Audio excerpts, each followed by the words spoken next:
Hello guys, welcome back to architecture opinion. आज के इस वीडियो में बात करेंगे थीसिस टॉपिक से रिलेटेड। इस एक वीडियो में पूरे थीसिस टॉपिक को कवर करना पॉसिबल नहीं है क्योंकि अराउंड 200+ थीसिस टॉपिक्स होते हैं। अब एक एक को अगर मैं इंट्रोड्यूस करूंगा तो वीडियो माइट भी बहुत लंबी हो जाएगी, इसलिए मैंने आपको एक लिंक शेयर कर दिया है जो कि आपको डिस्क्रिप्शन में मिल जाएगा। आपको बस डिस्क्रिप्शन में जाना है, उस लिंक पे क्लिक करना है। वो लिंक आपको डायरेक्टली रीडायरेक्ट करेगी www.poparcdesigns.com पे। वहाँ पे आपको एक पोस्ट मिलेगा आर्किटेक्चर थीसिस नाम से, उसको आपको ओपन कर लेना है और उसमें जब आप स्क्रॉल डाउन करके सबसे लास्ट में जाएंगे तो वहाँ पे आपको एक डाउनलोड करके एक ऑप्शन मिलेगा, उसको आपको डाउनलोड कर लेना है। अब गाइज़, ये जो फाइल आपने डाउनलोड की है, इसको जब आप ओपन करेंगे तो इसमें आपको ए से लेके जेड तक सारे ही थीसिस टॉपिक मिल जाएंगे। माइट भी पॉसिबल कि कुछ टॉपिक्स रह गए हों, लेकिन जितना हो सकता है मैंने इसमें सारे टॉपिक्स कवर कर दिए हैं। तो अराउंड 200+ आपको टॉपिक्स इसके अंदर देखने को मिल जाएंगे आराम से। अब इसमें मैं एक पॉइंट ऐड करना चाहूँगा कि इतने सारे टॉपिक्स में से आपके लिए कौन सा बेस्ट टॉपिक है वो कैसे फाइंड आउट करें। इसके लिए सबसे पहले आप इन टॉपिक्स को रख दीजिए साइड में और सबसे पहले आप कीजिए सेल्फ असेसमेंट कि आपको क्या चीज़ें पसंद है। आपको डिज़ाइनिंग पसंद है, प्लानिंग पसंद है। फॉर एग्जांपल मैं मेरे एकेडमिक्स की बात कर लेता हूँ। जब मुझे थीसिस टॉपिक डिसाइड करना था उस टाइम पर मुझे ये चीज़ पता थी कि मुझे कंसेप्ट पे वर्क करना बहुत ज़्यादा पसंद है एंड सेकंड थिंग इज़ कि मुझे लिमिटेशंस नहीं पसंद।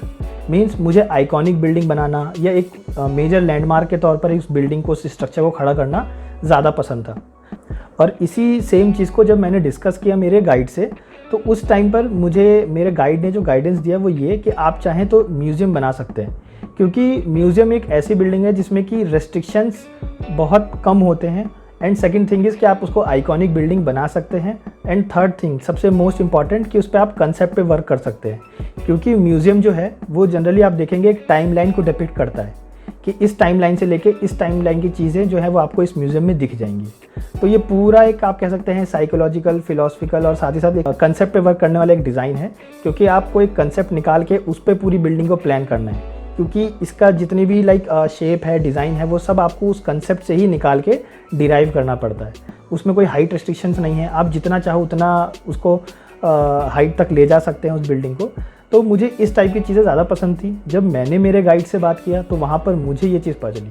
तो आप जनरली कभी भी किसी से भी गाइडेंस लेते हैं तो वहाँ पे उस चीज़ का ज़रूर ध्यान रखिए कि हमेशा एक ब्लैंक फेस लेके मत जाइए।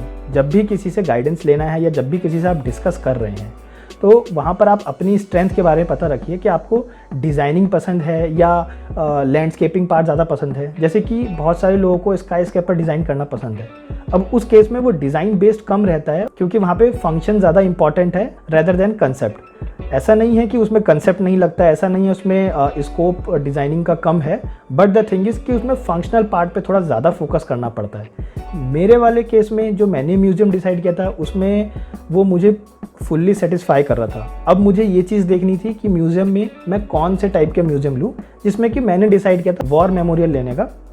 तो आप इसी तरीके से अपना टॉपिक भी डिसाइड कर सकते हैं। सबसे पहले आप अपनी स्ट्रेंथ को समझिए कि आपकी स्ट्रेंथ क्या है। आपको पसंद है कि जैसे मान लीजिए कि आपको डे टू डे लाइफ में लगता है कि एक नॉर्मल क्लासरूम देख के आप बोर हो गए हैं, एक वॉल पे ब्लैक बोर्ड है, एक वॉल पे विंडो है, बाकी दो वॉल जो है वो पिन बोर्ड के लिए ब्लैंक छोड़े हुए हैं। तो आप ये चीज़ देख देख के बोर हो गए हैं। आप कुछ इनोवेटिव कर सकते हैं, आप लेवल्स पे प्ले कर सकते हैं। आपको इन टाइप के प्रॉब्लम्स दिखती हैं जिनका आप सॉल्यूशन निकाल सकते हैं, तो आप फिर इंस्टीट्यूशनल लेवल पे जाइए। तो कहने का मतलब है कि आप हमेशा ऐसी चीज़ पे वर्कआउट कीजिए जो कि आपको डे टू डे लाइफ में लगता है कि अगर आप उसका सॉल्यूशन निकाल देंगे तो वो बेटर रहेगा। क्योंकि इसमें दो चीज़ें सबसे बेस्ट होंगी। सबसे पहला कि आपको एक मन में सेटिस्फैक्शन मिल जाएगा कि हाँ, आपने एक प्रॉब्लम का जो बचपन से आप फेस करते आ रहे हैं उसका सॉल्यूशन ढूंढ लिया। दूसरी चीज़, आपको इंटरेस्ट आएगा उस डिज़ाइन को करते वक्त, क्योंकि आप अल्टीमेटली एक रियल लाइफ प्रॉब्लम को लेके चल रहे हैं और सॉल्यूशंस निकाल रहे हैं। जनरली स्टूडेंट जो टॉपिक चूज़ करते हैं वो कुछ इस तरीके से करते हैं कि कितने ज़्यादा उस टॉपिक के डाटा जो हैं वो गूगल पे मिल जाएंगे। तो ये बहुत ही गलत तरीका है चूज़ करने का, क्योंकि वो आपके इंटरेस्ट के बेस पे नहीं है। आपको बस उसको किसी तरह सबमिशन के तौर पर कंप्लीट कर लेना है। तो गाइज़, कभी भी कोशिश कीजिए हमेशा अपने स्ट्रेंथ से टॉपिक को चूज़ कीजिए। टॉपिक के नाम को देख के डिसाइड मत कीजिए, हमेशा अपने स्ट्रेंथ से। तो मैंने ये जो आपको नेम्स प्रोवाइड करवाए हैं 200+ जो टॉपिक्स हैं, उसमें आप सबसे पहले अपने स्ट्रेंथ को देख लीजिए, फिर उस पर वर्क कीजिए।